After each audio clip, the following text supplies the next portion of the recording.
আনন্দের মুহূর্তগুলা হুট করেই চলে যায়।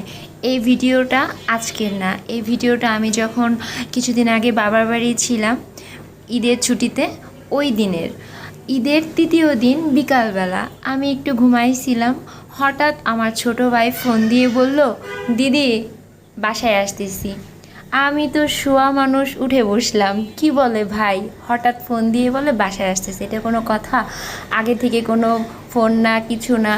তাড়াতাড়ি করে আমি ভাইয়ের জন্য চা করতে আসলাম, যদিও ভাই বলেছিল দিদি অন্য কোনো কিছু খাবো না, আপনার হাতের এক কাপ চা খাবো।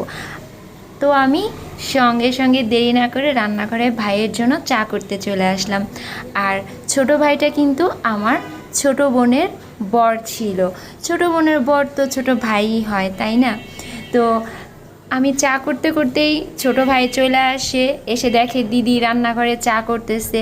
আমার ভাই কিন্তু আমাকে ভিডিও করতে সাহায্য করেছিল, বলে দিদি আপনি কষ্ট করে চা করতেছেন আবার ফোন ধরে রাখছেন, দেন আমি আপনাকে ভিডিও করতে সাহায্য করি।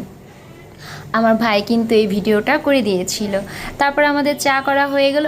এই যে আমার ভাই আর আমরা দুই ভাই বোন মিলে বিকালবেলা চা খেলাম। ছোট বোন সে খাইলো না, বলে না আমি খাবো না, তোরা খা।